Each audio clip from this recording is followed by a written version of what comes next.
कांग्रेस की कोशिश थी कि जीएसटी में जो भी वैट लगता है या एक्साइज लगती है या जो भी टैक्स है उसका ऐड कर दो, उससे जीएसटी ज्यादा नहीं होना चाहिए, उससे टैक्स कम होना चाहिए। और सिंप्लीफिकेशन वाला जीएसटी वो कांग्रेस का जीएसटी है। भारतीय जनता पार्टी का जीएसटी वो टैक्स टेररिज्म वाला जीएसटी है, टैक्स का सिंप्लीफिकेशन नहीं है। जब हम ला रहे थे जो उसमें टैक्स भी कम था, जिसमें व्यापारियों को मुश्किलियां नहीं थी, उस वक्त आज के प्रधानमंत्री ने कहा था, जहां तक जीएसटी का सवाल है, भारतीय जनता पार्टी का और गुजरात का रवैया प्रारंभ से ही बहुत साफ है। जीएसटी कभी सफल नहीं हो सकता। उस वक्त कहते थे जीएसटी कभी सफल नहीं हो सकता था, आज कहते हैं जीएसटी गेम चेंजर है।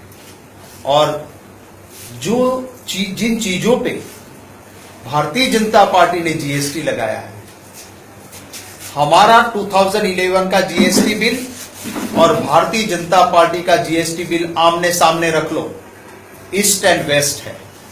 हमने कहा था कि भाई पेट्रोलियम प्रोडक्ट्स है वो जीएसटी में आ जाएगी, माने अपर कैप अगर हम 14% रखते हैं उससे ज्यादा टैक्स नहीं होगा। आज डीजल के पर 38% टैक्सेस ले रही है गवर्नमेंट, पेट्रोलियम की और प्रोडक्ट्स है 40% तक टैक्सेस ले रही है गवर्नमेंट।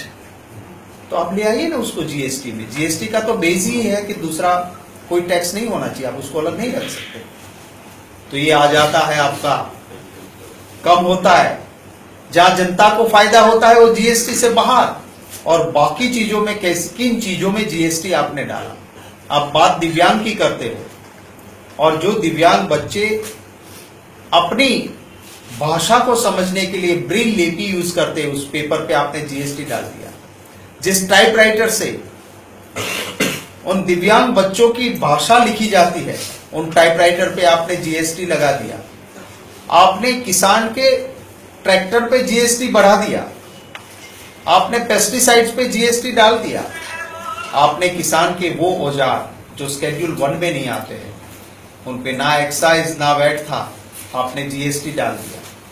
टेक्सटाइल मार्केट अहमदाबाद और सूरत हो या उत्तर प्रदेश में हो, सारे व्यापारी दुखी हैं, क्योंकि वहां ना कोई वैट था, वहां ना कोई एक्साइज थी, पर जीएसटी का दंडा उस टेक्सटाइल पे भी पड़ रहा। सभी क्षेत्रों में कोशिश भाजपा के जीएसटी में यही हुई है कि जनता को निचोड़ लो, अपनी ट्रेजरी भर लो, ताकि विदेश घूमने में काम आएगा। भाजपा की पब्लिसिटी के लिए पैसा खर्च करो और पैसे भरे रहे, देश की जनता चाहे कितनी परेशान हो। अरे हर 3 महीने में वो गांव में काम करने वाला छोटा व्यापारी वो ऑनलाइन हर 3 महीने में जीएसटी कहां से भरेगा। किसान अगर अपना फूड ग्रेन्स बेचता है जिसके पर कोई वैट नहीं था, कोई एक्साइज नहीं थी, भाजपा के जीएसटी में खरीद करने वाला व्यापारी एडवांस में जीएसटी पे करेगा। वो कहां अपनी जेब से थोड़ा ही देगा, वो उन्हीं किसान से पैसा लेगा और बाद में सेटअप भी मिलेगा तो किसान के घर नहीं जाएगा। तो कुल मिला के सारी देश की जनता को परेशानी और टैक्स का टेररिज्म वो भाजपा का जीएसटी है। हमारा जीएसटी टैक्स कम करने वाला, सिंप्लीफिकेशन वाला था, वो जीएसटी ये जीएसटी नहीं है, इसलिए हम इसका विरोध करते हैं।